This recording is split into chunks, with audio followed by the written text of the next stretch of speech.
अमीरों और मशहूर लोगों के ठिकाने दुनिया के सबसे फेमस शहर ऐसी जगह हैं जहां आज पैसे और ऐशो आराम की कोई कमी नहीं है। हालांकि इन हलचल से भरे महानगरों की हमेशा से ऐसी कहानियां नहीं थी। दोस्तों, बस कुछ दशक पीछे चले जाएं तो आप उन्हें बड़ी मुश्किल से पहचान पाएंगे। तो बिग एप्पल से लेकर द बिग स्मोक तक आइए दुनिया में कुछ हुए सबसे चौंकाने वाले शहर के बदलावों का मिलकर एक दौरा करते हैं। मिडिल ईस्ट का मैनहट्टन। दोस्तों, गगनचुंबी इमारतों की खान दुबई ने चकाचौंध और ग्लैमर की परिभाषा को नई ऊंचाइयों पर पहुंचा दिया है। सच में ये दुनिया की सबसे ऊंची इमारत बुर्ज खलीफा घर है, जिसकी लंबाई 2717 फीट है और ये स्टैच्यू ऑफ लिबर्टी के साइज से लगभग 9 गुनी बड़ी है। ओरे बाप रे! लेकिन 1950 के दशक में दुबई बस एक मामूली सा मछली पकड़ने वाला बंदरगाह ही तो था। तो आखिर इतना भारी बदलाव हुआ कैसे भाई? खैर, कुवैत राज्य के प्रमुख एमीर ने इस बंदरगाह को एक व्यापारिक केंद्र के रूप में इस्तेमाल करने का फैसला किया। इसलिए 1959 में उन्होंने इसमें लाखों डॉलर का निवेश करके इसे एक्सपेंड किया, जिससे ये बड़े जहाजों को संभालने के काबिल हो गया। फिर बंदरगाह के रेनोवेशन के दौरान दुबई के हाथ वहां पर मानो कोई जादू की छड़ी लग गई। तेल, और तेल का मतलब था पैसों की बरसात। इससे पहले ये पुराना मछली पकड़ने का ठिकाना दुनिया भर के देशों को टनों का लिक्विड गोल्ड एक्सपोर्ट करके कमाई कर रहा था, पर 80 के दशक तक इसने खुद को एक लोकप्रिय पर्यटन स्थल के रूप में अच्छे से ढाल लिया और फिर हुआ पैसे का असली खेल शुरू। उसके बाद के सालों में शहर को सुंदर तरीके से रेनोवेट किया गया, बाजार के स्टॉल्स को लग्जरी शॉपिंग मॉल में बदल दिया गया और फिर धीरे धीरे इस बंजर पड़े रेगिस्तान की जगह नायाब आर्किटेक्चर ने ले ली। ये रहा साल 2000 में प्रसिद्ध मरीना। फास्ट फॉरवर्ड 20 साल बाद और अभी ऐसा दिखाई देता है। वाओ! पर अभी आगे और भी बहुत कुछ है। 2001 में दुबई सरकार ने भारी मात्रा में चट्टान का खनन शुरू किया। शहर के कोस्ट पर एक बड़े पैमाने पर मैन मेड आइलैंड बनाने के लिए, इसमें से जो सबसे सफल रहा। अब वहां रहने वाले लोगों की तादाद 10,000 से भी ज्यादा की है और यह होटल, रिजॉर्ट और हाउसिंग के एक पूरे क्षेत्र की मेजबानी करता है। तो हाँ, 50 के दशक के बाद से ये शहर एक लंबा सफर तय कर चुका है और इसका सबसे बड़ा और शानदार सबूत है ये खुद का बनाया हुआ आइलैंड। सिन सिटी। जैसे लास वेगास का जिक्र हो तो आप जुआ, पार्टी और वर्ल्ड क्लास मनोरंजन के बारे में सोचते हैं, लेकिन 19वीं सदी के बीच में अब बड़ा हो चुका महानगर तब बस एक छोटी सी मॉमन बस्ती थी। तो क्या आप जानना चाहेंगे कि वो छोटा सा इलाका पार्टी करने वालों का स्वर्ग कैसे बना? जी हाँ, ये सिलसिला शुरू हुआ 1910 में, जब अमेरिकी राज्य नेवाडा ने जुए पर प्रतिबंध लगाया। तब तक सभी मॉमन चले गए थे और लास वेगास जुए का स्वाद चख चुका था। इसलिए लोग इसे गैर कानूनी घोषित करने के बाद भी नहीं थम रहे थे, बल्कि उन्होंने अवैध कैसीनो बनाया और वहां पर जुआ खेलने लगे। इससे लास वेगास जल्दी ही अवैध गतिविधियों का एक बड़ा अड्डा बन गया। ये देखकर मॉबस्टर्स इस बढ़ते शहर में बस गए और फिर जब तक 1931 में जुआ फिर से लीगल हो गया, तब तक ये अपराधों का केंद्र बना रहा। सबसे बदनाम मॉबस्टर्स जैसे बक्सी सीगल और मेयर लेंस्की ने वहां ऐसे होटल्स की लाइन लगा दी जो आज भी यहां पर मौजूद हैं, जैसे कि ये मशहूर फ्लेमिंगो, जिसे सीगल ने 1940 में बनवाया था। दुर्भाग्य से सीगल की इसके 1 साल बाद हत्या कर दी गई, लेकिन इस धंधे में ऐसा होना आम बात है। बाकी डकैतों ने हालांकि शहर का विकास करना जारी रखा और 40 से 60 के दशक तक यहाँ कई फेमस होटल और कैसीनो फिरौती और ड्रग मनी से बनाए गए थे। आखिरकार नए मालिकों ने इनको खरीद लिया और इस तरह लास वेगास पूरी तरह दुनिया के एंटरटेनमेंट कैपिटल बन गई। आज हर साल 40 मिलियन पर्यटक वहां जाते हैं और उनमें से हर एक को उन बदमाशों की झुंड का शुक्रिया अदा करना चाहिए जिन्होंने बंजर रेगिस्तान के टुकड़े को इस शानदार लास वेगास स्ट्रिप में बदल दिया। ये भी सही है। पर अगर आप अपने मनोरंजन के लिए वेगास की उड़ान नहीं भर सकते, तो इसके बजाय आप बस उन लाइक और सब्सक्राइब बटन को दबा दें। ऐसा करके आप चैनल के सभी नए और शानदार कंटेंट के मजे घर बैठे ही उठा सकते हैं। जल्दी करें। चलिए, तो कहाँ थे हम? Come back queen. ये कहना गलत नहीं होगा कि जापान का सबसे बड़ा शहर टोक्यो खासी मुश्किलों से गुजरा है, और मेरा मतलब है कि बहुत ही गंभीर मुश्किलों से। जरा सोचिए कि एक प्राकृतिक आपदा आपके घर को तबाह कर देती है, आप इसे फिर बनाते हैं सिर्फ कुछ साल बाद बमबारी से फिर तबाह होने के लिए।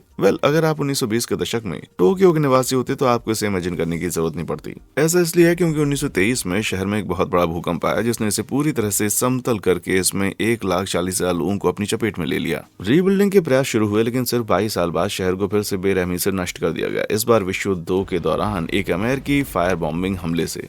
तो इस सब के बाद ये शहर इतना चमचमाता हाईटेक महानगर कैसे बन गया जो कि आज है? खैर, अमेरिका घबराया हुआ था कि जापान के कई शहरों को खत्म करने के बाद ही डूबता हुआ राष्ट्र कहीं कम्युनिज्म को ना अपना ले। अमेरिकी जीवन के दुश्मन के रूप में ये जापान को बड़ा खतरा बना देता जो होने नहीं दिया जा सकता था। इसलिए इसे फिर से अपने पैरों पर खड़ा करने के लिए, एक और नया कम्युनिस्ट दुश्मन बनाने से बचने के लिए अमेरिका ने जापान को एक बड़ी राशि भेजी, $2.2 बिलियन डॉलर जितनी बड़ी। आज के ये 31.5 बिलियन डॉलर के बड़े ढेर के बराबर है। अचानक से इतना पैसा आने के साथ ही जापानी सरकार ने ऐसी इमारतें बनानी शुरू की जैसा देश ने पहले कभी नहीं देखा था। अकेले टोक्यो में 10,000 कार्यालय और रहने के लिए घर बनाए गए, 4-5 स्टार होटल बनाए गए और एक नया तेज तर्रार रेलवे सिस्टम भी बनाया गया जो आज भी बखूबी काम करता है। तो बताओ कैसा रही कमबैक? हाँ, कमाल ना। Gangnam style. आपने शायद के पॉप मेगा स्टार साई के गंगनम स्टाइल के बारे में सुना ही होगा, लेकिन क्या आप जानते हैं कि ये गाना असल में किसके बारे में? अजी अब तक कि आप कोरियाई भाषा में फ्लुएंट नहीं हुए हैं, जान नहीं पाएंगे। ये सियोल के बदनाम और अजीब गंगनम जिले पर एक तंज कसा गया, लेकिन 1900 में यह अमीर मेगा सिटी से ज्यादा खेती बाड़ी की जमीन थी। सियोल पूरे 20वीं शताब्दी में लगातार विकसित हुआ, पर इसने नया मोड़ 1961 में लिया जब सच में यहाँ ड्रामेटिक चेंजेस हुए। उस साल पाक चुंग ही दक्षिण कोरिया के राष्ट्रपति बने थे और उन्होंने तेजी से इंडस्ट्रियलाइजेशन की रणनीति अपनाने का फैसला किया। इसे पूरा करने के लिए उन्होंने घरेलू उत्पादन का समर्थन करने और विदेशी आयात पर निर्भरता कम करने जैसी नीतियों को बढ़ावा दिया। दक्षिण कोरियाई परिवार चलाने वाले व्यवसायों को वित्तीय सहायता देकर, जिसे शिबॉल कहा जाता है, उन्होंने उनकी सफलता और फिर अर्थव्यवस्था की सफलता में भारी मदद की। दक्षिण कोरिया ने आयात पर भरोसा करना बंद कर दिया और अपने खुद के उत्पादों से भारी मुनाफा कमाना शुरू कर दिया और दक्षिण कोरिया के कुल निर्यात के 2/3 हिस्से के लिए शेबॉल ही जिम्मेदार थे। आपने भी उनके कम से कम एक प्रोडक्ट को तो जरूर खरीदा ही है, हाँ, जब तक कि आप इनमें से किसी को भी नहीं पहचानते। इन इनकम के मेन स्रोतों के साथ दक्षिण कोरिया का तेजी से मॉडर्नाइजेशन शुरू हुआ, लेकिन जितनी जल्दी हो सके निर्माण करने की हड़बड़ी में काफी गलतियां हुई। विनाशकारी परिणामों के साथ 1994 में न सिर्फ सियोंगसू ब्रिज ढहा, बल्कि 1995 में समपोंग डिपार्टमेंट स्टोर भी गिरकर बर्बाद हो गया, जिससे सैकड़ों लोग मारे गए। हालांकि इन त्रासदियों के बावजूद दक्षिण कोरिया की फेमस तेज अप्रोच के कुछ शानदार रिजल्ट भी आए। सिर्फ 50 सालों में सियोल पूरी तरह से बदल गया और आज शहर की सबसे हिप्पी सांस्कृतिक राजधानियों में से एक है, जो नई वास्तुकला और लग्जरी खरीदारी की जगहों से भरा पड़ा है। तो आप कह सकते हैं ये सच में पार्टी की लाइफ और सोल दोनों है मेरे भाई। भव्य रेगिस्तान। यूनाइटेड अरब अमीरात के बड़े शहर अबू धाबी में जिंदगी फास्ट लेन में चलती है। जी हाँ, ये फरारी की दुनिया का घर है, जिसमें दुनिया का सबसे तेज रोलर कोस्टर भी है। लेकिन दुबई की तरह अबू धाबी भी पहले, सही सोच रहे हैं आप, एक बड़ा बंजर रेगिस्तान था। पर इसके नाटकीय परिवर्तन के लिए जिम्मेदार इंसान शेख जायद थे, जो एमिरेट्स का लीडर था। वो 1970 में एक बड़े मिशन पर निकले, जिसने इस दबे हुए रेगिस्तान को आज ऐसे हरे भरे स्थान में बदल दिया। लेकिन दुनिया के सबसे ड्राई जगह को ऐसा हरा भरा शहर बनाया कैसे भाई? जी हाँ, सबसे पहले तो वहां पर लाखों टन ताड़ के पेड़ लगाए गए, और लाखों टन से मैं 40 मिलियन की बात कर रहा हूँ। रेत के टीलों को समतल करके उनके ऊपर क्ले की एक परत लगाकर उन्हें पेड़ों से घेर कर शेख ने खेती के लायक ऐसी जमीन बनाई जो हवा से सुरक्षित थी। फिर उन्होंने इस खेतों को नागरिकों को दे दिया और उन्हें सिखाया कि जमीन पर खेती कैसे करें। जैसे जैसे खुश्क रेगिस्तान की जगह हरी भरी हरियाली ने ले ली, अब अबू धाबी घूमने के लिए और ज्यादा आकर्षक होता गया। समय के साथ यूएई के बड़े धन निर्माता तेल निर्यात द्वारा वित्त पोषित शहर भर में चकाचौंध भरे पर्यटक आकर्षण उभरे। अब यहाँ अति आधुनिक आर्ट गैलरीज, प्रभावशाली मस्जिदें और यहाँ तक कि फॉर्मूला 1 रेसिंग ट्रैक भी है। क्या काया पलट की है मेरे भाई, वाह। The big smoke. इंग्लैंड की राजधानी शहर उस अलग स्काईलाइन के लिए फेमस है जिन्हें धुंधली परछाई में भी आराम से पहचाना जा सकता है। लेकिन यह ऐतिहासिक शहर कभी बिल्कुल अलग दिखता था। दूसरे विश्व युद्ध में बर्बादी के दौरान लंदन पर 12,000 टन से ज्यादा बमों की बौछार हुई, जिससे 10 लाख से भी ज्यादा इमारतें पूरी तरह से नष्ट हो गई थी। इसके बाद इसे पहचानना मुश्किल हो गया था और जाहिर है इससे हाउसिंग क्राइसिस भी आ गया। इसलिए वॉर के बाद के सालों में सरकार ने सस्ते कंक्रीट की ऊंची इमारतों की तरफ अपना रुख किया। वे स्टाइलिश तो नहीं थे, लेकिन हाँ, वो लागत में कम और स्पेस में बड़े थे। आज वो ऊंची इमारतें बेहद ही खूबसूरत दिखाई देती हैं, लेकिन उनमें एक एक्सेप्शन भी है। ये बार्बिकन सेंटर पहले बम्बारी की जमीन पर बनाया गया। ये परफॉर्मिंग कला केंद्र अब यूरोप में अपनी क्लास में सबसे बड़ा है और ये लंदन में रहने के लिए सबसे पसंदीदा जगहों में से एक है, जिसमें 2000 से ज्यादा अपार्टमेंट, एक आर्ट गैलरी और इसमें अपनी खुद की एक कंजर्वेटरी भी है। दोस्तों, सच में इस शहर के विकास के धीमा होने का कोई सवाल ही नहीं उठता। इसके स्काईलाइन में पिछले 20 सालों से ड्रामेटिक तरीके से बढ़ोतरी जारी है भाई। इन दिनों लंदन दुनिया के सबसे अमीर शहरों में से एक है और इसकी समृद्धि ने सचमुच कुछ आइकॉनिक इमारतों को जन्म दिया है, जैसे द शार्ड, द गर्किन और द चीज ग्रेटर। लेकिन यार, इनके नामों के साथ क्या मजाक हो रहा है भाई? हाँ, उन्हें सुनकर मुझे बर्गर खाने का मन कर रहा है। डूबता शहर। तो दोस्तों हमने अब तक कुछ बहुत बड़े शहरों को तो कवर कर लिया, लेकिन उनमें से कोई भी इंडोनेशिया के जकार्ता जैसा नहीं है जो सचमुच अपने ही वजन तले डूब रहा है। अभी यहाँ 10.5 मिलियन से ज्यादा लोग रहते हैं, लेकिन 1960 में वहाँ इसके एक चौथाई से भी कम लोग रहते थे। तो जनसंख्या इतनी तेजी से और कैसे बढ़ गई?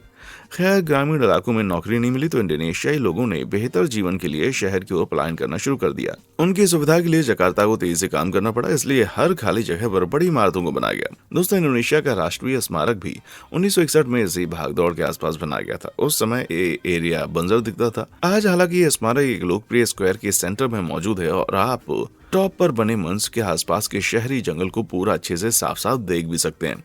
ये सब ठीक है और अच्छा भी है, लेकिन मुझे पता है आप क्या सोच रहे हैं कि भैया जल्दी से मुझे डूबने के बारे में बताओ। तो सुनिए, जकार्ता नरम मिट्टी पर बना हुआ है जो नीचे के ग्राउंड वाटर के दबाव से टिका हुआ है। मतलब कि जकार्ता के निवासी इस पानी को निकालने के लिए कुओं का इस्तेमाल करते हैं, तो ये नीचे की एक खाली जगह बना देता है जिससे जमीन सचमुच में डूबने लगी है। ये दिक्कत इसके टॉप पर टिकी हजारों भारतीय इमारतों से और बिगड़ रही है। जाहिर इंडोनेशियाई सरकार इस समस्या को बहुत ही गंभीरता से ले रही है। भीड़ भाड़ वाले शहर से दबाव कम करने के लिए वो एक पूरी तरह से नई 30 अरब डॉलर की राजधानी का निर्माण कर रहे हैं। भाई इसमें बड़ी जल्दी करनी होगी क्योंकि जकार्ता अभी एक साल में 6 इंच तक की चौंकाने वाली दर से डूब रहा है भाई।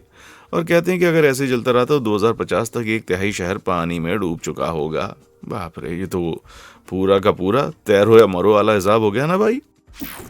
रबड़ रेन फॉरेस्ट 1920 के दशक के इस शांति वाले गांव पर एक नजर डालें। रिटायरमेंट के लिए बढ़िया जगह लगती है ना? जी हाँ, आप इस आइडिया को कूड़ेदान में फेंक दें क्योंकि ये अब ऐसा दिखाई देता है। पेश है कुआलालंपुर, जो पूरे मलेशिया का सबसे बड़ा शहर है और इतने जोरदार बदलाव का पूरा श्रेय जाता है टायर्स को। क्या कहा? 1920 के दशक में जब अमेरिकी ऑटोमोबाइल उद्योग में तेजी आई तो रबर के टायरों की अचानक से भारी मांग बढ़ गई, पर रबर के पेड़ तो अमेरिका में उगते ही नहीं है। तो कोई आइडिया कि वो कहाँ बढ़ते हैं? जी हाँ, मलेशिया में। हर तरफ से हर कोई रबर चाहता था और इसलिए इतनी ज्यादा मांग वाली चीज की कीमत भी तेजी से बढ़ गई और कुआलालंपुर व्यापार में ऐसी बढ़ोतरी से अच्छे से फला फूला। नई रबड़ कंपनियां स्थापित करने के लिए विदेशी मालिक शहर में आने लगे और 1900 और 1931 के बीच यहाँ की जनसंख्या लगभग चौगुनी हो गई, 30,000 से 1,10,000 तक। जैसे जैसे साल बीतते गए कुआलालंपुर बढ़ता चला गया और फिर बढ़ता ही गया। अब ये लगभग 2,000 ऊंची इमारतों का घर बन गया है जो कि पारंपरिक स्थलों जैसे जमैक मस्जिद और old market square clock tower के आसपास आबाद हो गए। हालांकि शहर कितनी दूर आ गए इसका सबसे बड़ा गवाह ये पेट्रोनास टावर है। 1500 फीट की ऊंचाई पर ये पूरी दुनिया के सबसे ऊंचे ट्विन टावर हैं। अरे नहीं भाई, वो रबड़ से नहीं बने। द वर्टिकल सिटी 500 से ज्यादा गगनचुंबी इमारतें हांगकांग की स्काई लाइन्स पर हावी हैं, जिनसे इसे द वर्टिकल सिटी का निकनेम मिलता है। लेकिन हाल ही में 1960 के दशक की तरह हॉरिजॉन्टल सिटी इसके लिए ज्यादा बेहतर नाम होता। मेरा मतलब है तेरे की, इसमें बस पहाड़ ही सबसे वर्टिकल था। दूसरे विश्व युद्ध के बाद हांगकांग एक कमजोर अर्थव्यवस्था वाला एक छोटा सा क्षेत्र था, लेकिन 40 के दशक के अंत और 50 के दशक की शुरुआत में चीनी सिविल वॉर से भागे सैकड़ों हजारों शरणार्थी इस क्षेत्र में आकर बस गए, जिससे कीमती स्किल्स और सस्ते मजदूर मिल गए। नए वर्कर्स की इस आमद के साथ हांगकांग तेज तर्रार इंडस्ट्रियलाइजेशन के लिए बिल्कुल तैयार था। उत्तरी अमेरिका और यूरोप से चीजों की बढ़ती मांग को पूरा करने के लिए शहर कपड़ा, जूते और प्लास्टिक जैसी चीजों में माहिर हो गया।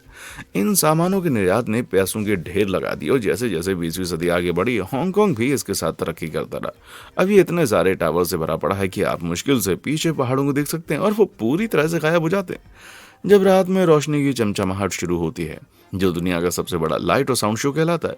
शानदार लेजर और दिलकश आतिशबाजी के साथ ये सपने में सोचना मुश्किल है कि ये जगह कभी एक छोटा शहर था, मतलब कि फर्श से सीधे अर्श पर। वाह, पर हांगकांग की जगह अब हम इसे किंग कॉन्ग तो नहीं कह सकते, है ना भाई। उत्तम रेत उन सभी जगहों में से जो तेजी से अमीर बन गई। रेगिस्तान का ये बंजर इलाका तो भाई उनमें से एक बिल्कुल भी नहीं लगता, पर फिर भी सिर्फ 50 सालों में इसे पहचानना बड़ा मुश्किल हो गया है। यहाँ दोहा की बात हो रही है और यूनाइटेड अरब अमीरात के बाकी शहरों की तरह यहाँ छोटे पर्ल मछली का व्यापार होता था। ये शहर धीरे धीरे बढ़ता गया, फिर अचानक से 1939 में यहाँ तेल की खोज हुई, जिसने पैसा कमाने के सारे नए रास्ते खोल दिए। हालांकि जैसे ही दोहा ने तेल का निर्यात शुरू किया तो मोती की कीमतों में तेजी से गिरावट आई, जिससे शहर का बढ़ता हुआ विकास रुक गया। बाजी 1950 और 60 के दशक में पलटी और पैसों का तेजी से आना शुरू हो गया और सरकार ने तुरंत कार्रवाई की। पुरानी झुग्गियों को एकदम गिरा दिया गया और उनकी जगह ली इन बस्तियों ने। तब से दोहा ताकतवर से ताकतवर होता गया, जिससे 70 के दशक में उन्होंने एक गहरे पानी की बंदरगाह का निर्माण भी किया, जिसने इसे और भी ज्यादा व्यापार और पैसों की खान बना दिया। और जैसे जैसे नया आर्किटेक्चर ने पुरानों की जगह ले ली तो इस शहर का स्टेटस और महत्व तेजी से बढ़ गया।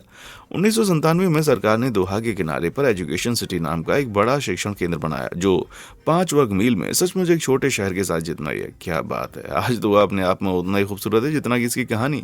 मीलों भले भविष्य की इमारतें समुद्र तट पर अपना कब्जा जमा रही हैं और इनका अपना एक मैन मेड आइलैंड भी है। यार मुझसे खेल में एक बिल्डिंग तक नहीं बनती, पूरे शहर का तो सवाल ही पैदा नहीं होता यार। Built up beaches. ब्राजील अपने खूबसूरत क्लाइमेट, हरे भरे रेन फॉरेस्ट और खूबसूरत बीचेस के लिए जाना जाता है, तो इसमें कोई आश्चर्य की बात नहीं है कि फोर्टालेजा का बड़ा समुद्र तट वाला शहर एक बेहद फेमस टूरिस्ट डेस्टिनेशन है। हालांकि ज्यादा हैरानी की बात तो तेजी है जिससे ये इतना पॉपुलर हो गया। 1800 में फोर्टालेजा में तादाद सिर्फ 3000 थी, लेकिन जब शहर में एक बंदरगाह और रेल मार्ग दोनों बनाए गए तो यह संख्या 19वीं शताब्दी में तेजी से और बढ़ गई। अपने नए ट्रांसपोर्ट लिंक के कारण फोर्टालेजा इस क्षेत्र का ट्रेंडिंग हब बन गया और इसका सबसे बड़ा निर्यात कॉटन आसानी से पास में ही लगता है। जैसे जैसे व्यापार के लिए इसका महत्व बढ़ता गया, फोर्टालेजा भी इसके साथ बढ़ता चला गया।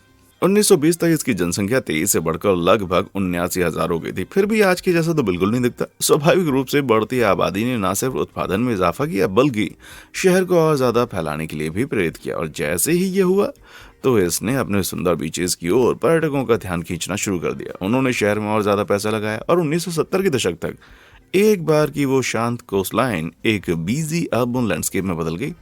आज फोर्टालेजा अपने अर्बन बीचेस के लिए फेमस है, जिनमें बड़े होटल, खूबसूरत रिजॉर्ट और बीच बार भी मौजूद हैं, जिससे भूलने में आसानी होगी कि ये कभी कुछ और हुआ करता था। ये बिल्ट अप बीचेस शहर को एक यूनिक सेलिंग पॉइंट बना देते हैं, जो एक दिलकश मिश्रण बनाते हैं सिटी ब्रेक और बीच हॉलिडे का 2 in 1 मजे। हाँ, शांग-रियली हाई। शंघाई पूर्वी एशिया का सबसे अमीर शहर है, तो ये देखकर ऐसा लगता है कि ये हमेशा से ही ऐसा फलता फूलता बिजनेस पावर हाउस रहा होगा। लेकिन जरा रुक जाओ, जी हाँ, अब तक आप समझ गए होंगे कि क्या होने वाला है। 1900 में ये मेगा सिटी बस एक मछली पकड़ने वाला गांव था, तो शंघाई की सबसे बड़ी चमक का कारण क्या है? खैर, ये पूरी तरह से व्यापार के लिए समर्पित है, जो चीन के पड़ोसी देशों के जहाजों के लिए सुविधाजनक रास्ता बनाता है, और ये चीन के लिए भी सही प्रवेश द्वार है। फिर भी इस मुनाफे के सौदे का 90 के दशक तक का फायदा नहीं उठाया गया, जब चीन ने खुद को ग्लोबल ट्रेड के लिए पूरी तरह से खोल नहीं दिया। शहर के जियोग्राफिकल महत्व को पहचानते हुए चीन के नेता प्रीमियर जू रोंगजी ने शंघाई में धन और संसाधन का निवेश किया, और ऐसा करने से इसने शहर को पृथ्वी पर सबसे शक्तिशाली व्यापारिक स्थानों में से एक बना दिया। जैसे जैसे पैसों की बाढ़ आई, तेजी से शहरीकरण भी आया और शंघाई की स्काईलाइन कुछ ही दशकों में पूरी तरह बदल गई। इन दिनों शहर मछली पकड़ने के बंदरगाह की तुलना में एक साई-फाई महानगर की तरह ज्यादा दिखता है। वो रॉकेट जैसे दिखने वाली इमारत ओरिएंटल पर्ल टावर है, और ये 2007 तक चीन की सबसे ऊंची इमारत थी, जब तक कि शंघाई वर्ल्ड फाइनेंशियल सेंटर ने उससे ये खिताब छीन नहीं लिया। माना कि कोई भी इमारत आपको अंतरिक्ष में तो नहीं ले जाने वाली, लेकिन वो सच में इस दुनिया से बाहर की दिखती है। Carnival city. अब विश्व प्रसिद्ध कोपाकबाना बीच की यात्रा करने का समय आ गया, या कम से कम काश की हो पाता। हम असल में वहां तो नहीं जा सकते, पर हम अभी रियो डी जेनेरियो में मजे तो कर सकते हैं। ब्राजील का वो शहर जहां कोपाकबाना मौजूद है। पहाड़ों और समुद्र के बीच बसे इस रियो की लोकेशन इतनी लुभावनी है कि यूनेस्को ने इसे वर्ल्ड हेरिटेज साइट का नाम दिया। लेकिन जरा सा पीछे जाएं तो ये लैंडस्केप पहचान में नहीं आता बिना इसके iconic statue Christ the Redeemer के। 100 साल से भी पहले बनी है ये मूर्ति। माना जाता है कि इसके नीचे के लोगों की रक्षा करता है। दुर्भाग्य से हालांकि इसने हमेशा अपने काम को सही से नहीं किया। 1950 के बाद से रियो की आबादी आशाजनक दर से बढ़ रही है, जिसमें 10 मिलियन से ज्यादा लोग शहर में जाकर बस गए। लेकिन आमतौर पर किसी शहर के लिए बहुत ही अच्छा होगा, लेकिन लोगों की बढ़ती हुई संख्या को शुरू में घर या बुनियादी ढांचे तक नहीं मिला था। इस वजह से रियो के कई निवासियों को खुद ये जिम्मा उठाना पड़ा, और उन्होंने इसे फेवलस का नाम दिया। इन मोहल्लों को बिना सैनिटाइजेशन या बिजली या जंगल के ढलानों पर बनाया गया, तो हाँ, वो बदबूदार, गंदे और आमतौर पर रहने के लायक तो नहीं थे। ये सौभाग्य से 2006 में तट से दूर तेल और गैस की खोज होने पर रियो के हाथ बहुत ही कीमती नकदी लग गई। तब से सरकार अपने आवास की स्थिति को अपग्रेड करने के लिए लगातार काम कर रही है। हालांकि दुख की बात है कि फवेलास अभी भी मौजूद है। अमीर और गरीब के बीच चल रही असमानता के बावजूद आज रियो एक शानदार मेगा सिटी है, जो अपने शानदार कोस्टल लैंडस्केप के लिए खासा मशहूर है, और ये खूबसूरत नज़ारे इस रियो कार्निवल के लिए एकदम परफेक्ट जगह बनाती है। वो भव्य उत्सव जो हर दिन 2 मिलियन आए लोगों का मनोरंजन करता है। अरे बाप रे, ये तो मेरे पिछले जन्मदिन की पार्टी जितना ही बड़ा है भाई। कंक्रीट जंगल। न्यूयॉर्क शहर, या जैसा कि इसके बारे में कहते हैं, वो शहर जो कभी नहीं सोता है। सच है, अमेरिका में सबसे ज्यादा आबादी वाला शहर अब नहीं सोता, लेकिन पहले ऐसा होता था भाई। असल में लगभग 9 मिलियन लोगों के लिए इस बड़े कंक्रीट के जंगल में 18वीं शताब्दी में बस 5000 लोग थे। ऐसा नहीं है कि ये बहुत लंबे समय तक इतना ही छोटा रहा। ठीक 1 सदी के बाद 1800 में ये 60,000 लोगों की मेजबानी करने के लिए काफी था। हडसन नदी के तट पर इसकी मौजूदगी ने इसे समुद्र और इनलैंड दोनों से व्यापार के लिए एकदम सही बना दिया। इस वजह से शहर ने खुद को देश के सबसे महत्वपूर्ण बंदरगाहों में से एक और आखिरकार एक अंतर्राष्ट्रीय व्यापार केंद्र के रूप में स्थापित कर दिया। इस व्यापार से लाया गया पैसा न्यूयॉर्क की सफलता के लिए जरूरी था और इसने शहरीकरण की एक अविश्वसनीय प्रक्रिया को जन्म दिया। 1900 के दशक की शुरुआत में टाइम्स स्क्वायर को टाइम्स स्क्वायर भी नहीं कहा जाता था, ये लॉन्ग एकड़ स्क्वायर था और घने ट्रैफिक के बजाय घोड़ा गाड़ियां यहाँ घूमती थीं। 1904 में इसका नाम बदलकर टाइम्स स्क्वायर कर दिया गया जब न्यूयॉर्क टाइम्स ने अपने पब्लिशिंग हाउस को वहां रिलोकेट किया, जिससे एरिया में 4 चांद लग गए। पब्लिशिंग हाउस टाइम्स टावर उस समय आर्किटेक्ट का एक चमत्कार था और ये शहर की दूसरी सबसे ऊंची इमारत थी, 4000 फीट से भी ज्यादा लंबी। अब तो ये बाकियों से छोटा दिखता है, लेकिन ये अभी भी वहीं पर खड़ा है, भले ही पहले से थोड़ा सा अलग दिखता है। ऐसा 20वीं और 30वीं दशक तक नहीं था। हालांकि शहर ने सच में अपने शहरीकरण को तेजी से बढ़ाया और वो भी पूरी तरह से फेमस गगनचुंबी इमारतों के निर्माण के साथ। क्रिसलर और एम्पायर स्टेट जैसी खूबसूरत आर्ट डेको इमारतें बनाई गईं और अविश्वसनीय रूप से एम्पायर स्टेट बिल्डिंग को बनने में बस 13 महीने लगे। अभी फिलहाल न्यूयॉर्क सिटी इन विशाल प्रभावशाली इमारतों से भरा पड़ा है। अब बस एक ही चीज की कमी है और वो है 1 लाख फुट लंबा BMA टावर। जादुई महानगर सिंगापुर का दक्षिण पूर्व एशियाई द्वीप इतना छोटा है कि आप बस एक ही घंटे में से पूरा पार कर सकते हैं। हालांकि अपने छोटे आकार के बावजूद इसकी दुनिया में सबसे ज्यादा एवरेज इनकम है। ऐसा नहीं कि हमेशा ऐसा था। 20वीं शताब्दी के बीच में यह आइलैंड प्लेनेट पर सबसे गरीब जगहों में से एक था। फिर तो ये बड़ा बदलाव है और ये सब शहर की पब्लिक हाउसिंग रणनीति के कमाल है भाई। जी हाँ, 1960 के दशक तक सिंगापुर में दशकों से हाउसिंग क्राइसिस था। कम घरों के हिसाब से बहुत सारे लोग थे, इसलिए उनमें से बहुत से लोग घोर गंदगी में रहते थे। लेकिन 1966 में सरकारी आवास बोर्ड ने फैसला किया कि अब बहुत हो गया और इसे बदलने के लिए बड़े पैमाने पर प्रयास किए गए थे। किफायती आवास का निर्माण किया गया और गरीबों के लिए घर बनाने वाली योजनाएं बनाई गई। इस वजह से सैकड़ों हजारों लोगों के जीवन में बहुत ज्यादा सुधार हुआ और अपने नागरिकों के खुश और बेहतर होने के कारण सरकार ने कारखानों का निर्माण शुरू कर दिया। बेकार बड़ी दलदली जगह पर इससे नौकरियों में बढ़ोतरी हुई और अर्थव्यवस्था ऊंचाई छूने लगी, जिससे आज सिंगापुर एक बड़ी आर्थिक महाशक्ति बन पाया है। अब मरीना बे सैंड्स रिजॉर्ट शहर के सबसे फेमस आकर्षणों में से एक है। साथ ही में यहाँ खाड़ी के आकर्षक 250 एकड़ के बगीचे भी हैं। लेकिन क्या आप जानते हैं कि जिस जमीन पर वो बने वहां वो मौजूद नहीं थी। जी हाँ, सिंगापुर एक पहाड़ी इलाका है जो निर्माण के लिए बिल्कुल सही नहीं है। इसलिए 1970 के दशक में सरकार के दिमाग में खुराफाती आइडिया आया और उन्होंने जमीन को उखाड़ा और उसे कोस्ट पर ले गए 26 किलोमीटर की कन्वेयर बेल्ट सिस्टम की मदद से। अरे नहीं, मैं झूठ नहीं बोल रहा हूँ। इस रीलोकेटेड जमीन को समुद्र तट पर लगाया गया और समय के साथ इसे मेन सिटी के साथ बना दिया गया। आज ये मैन मेड आइलैंड पूरी दुनिया में लोकप्रिय और सिंगापुर एक पर्यटक आकर्षण केंद्र बन गया। जी, हम सभी सहमत होंगे। इतने शानदार बदलाव के बाद तो भाई इसे सिंगारिज कहा जाना चाहिए। तो बस आज की वीडियो में बस इतना ही। इनमें से किस परिवर्तन ने आपको सबसे ज्यादा चौंका दिया, नीचे कमेंट सेक्शन में आकर बताएं। और हाँ, देखने के लिए शुक्रिया।